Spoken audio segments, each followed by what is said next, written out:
How to do Acko Insurance. In order to purchase or renew Acko Insurance, you could visit Acko website or use the mobile app. You'll need to provide your vehicle registration number and other relevant details as well. In my case, I already have application installed. If you don't have an app, you could also use the browser version. So all you need to do is type in acko.com.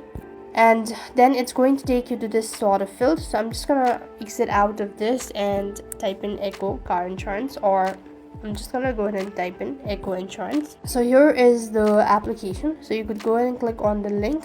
Over here you have these options. As you could see, you could go with car, brand new car, health, bike, travels, all that. So what you need to do is you want to select the particular item. So I'm just gonna go with the car, and after which you need to enter the vehicle details, choose a plan, make a payment, and download your policy as well. Once you've done it, so you've successfully done Acko Insurance. So this is how you could do Acko Insurance. I hope the video was helpful. Make sure to like, share, and subscribe. Thank you for watching. See you in the next video.